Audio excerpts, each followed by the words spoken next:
There's no doubt in my mind about that. Wemet was in the pornography business for about 15 years. He sold sexually explicit books and movies from his Well Street store. It was the kind of operation that the Chicago outfit loves to muscle in on. The combination of the videotapes and Wemet's testimony resulted in the conviction of 2 men on extortion charges. One of them was Frank Schweihs, known in syndicate circles as the German, a feared mob terrorist and a suspect in a number of gangland murders. He was described to me by other outfit individuals as the most feared hitman. And as he said to me, my reputation precedes me, son. And he said, need I say any more?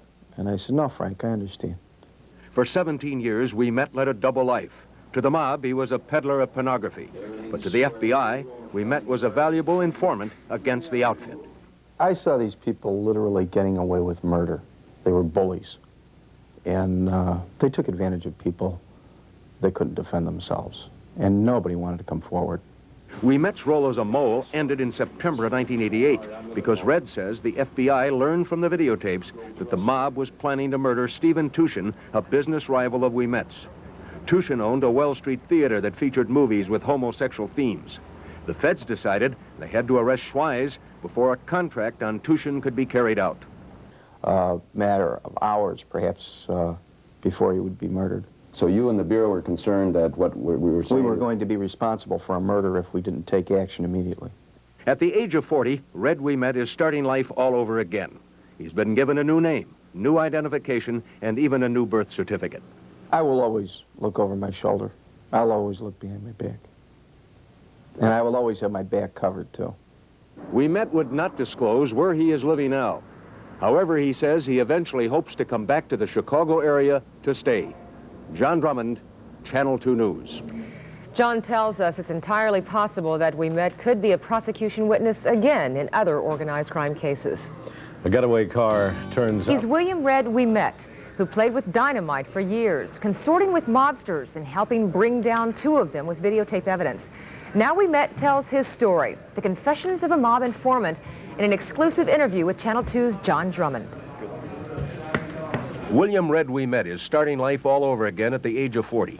Federal authorities have given Wemet a new name, new identification, and even a new birth certificate. I will always look over my shoulder. I'll always look behind my back. And I will always have my back covered, too. Before relocating, Wemet was in the pornography business for about 15 years. He sold sexually explicit books and movies from his Old Town store. It was the kind of operation the mob loves to muscle in on.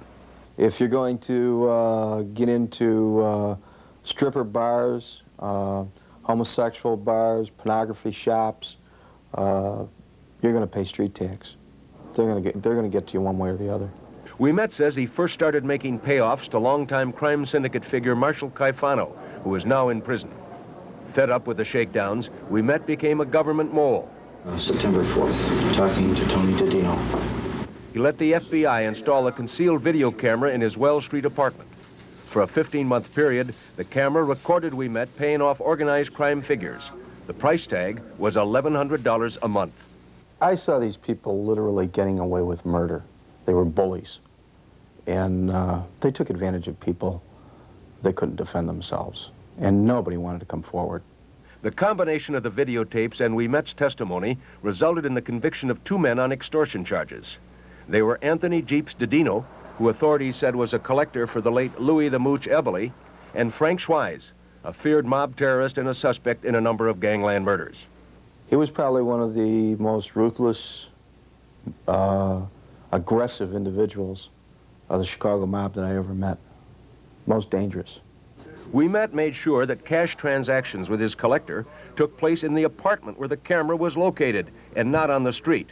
When his doorbell would ring, Red would spring into action. I would immediately get out of my clothes, jump into pajamas. That would be to keep the individual from leaving the premises or saying, let's go for a ride. When his masquerade was over in 1988, Wemet sold his store and has since left Chicago. But his plans for the future are uncertain. Red Wemet's a lot confused about that. There's a lot of adjusting to do, and not really much of a future for someone who has a new name, no educational background, no identity, so to speak. But Red Wemet's future is far from bleak. He got a good chunk of change when he sold the Old Town building containing the bookstore and his apartment. And Wemet is a bright and resourceful individual who could do very well in many fields. His first contact, by the way, with an F.B.I. agent was back in 1971. It sounds like it came from out of an espionage novel. Wemet and the agent met by prearrangement at the Lion House at the Lincoln Park Zoo. Do you think we'll hear from Wemet again? I think we very well might.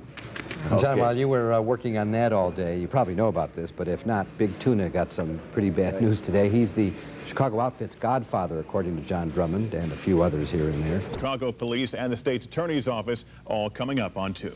Meantime, in other news today, a triple murder mystery that's haunted the Chicago area for nearly 40 years has been solved. Charges have been filed now in connection with the 1955 murders of 3 young boys, 14-year-old Robert Peterson and 2 brothers, 13-year-old John and 11-year-old Anton Schuessler. The suspect in this has been identified as Kenneth Hansen of South Suburban Country Club Hills. Hansen arrested at his home. Cook County State's Attorney Jack O'Malley is scheduled to hold a news conference at this hour to discuss these charges. Federal officials said earlier this week a suspect had been identified in this case as a result of that investigation into the murder of Candy heiress Helen Voorhees Brock. Channel 2's John Davis is at the news conference and we'll have a report at 4:30. We've got the story of a dramatic rescue. Years old. They have charged a suspect in the 1955 murders of Bobby Peterson and Anton and John Schuessler. Channel 2's John Davis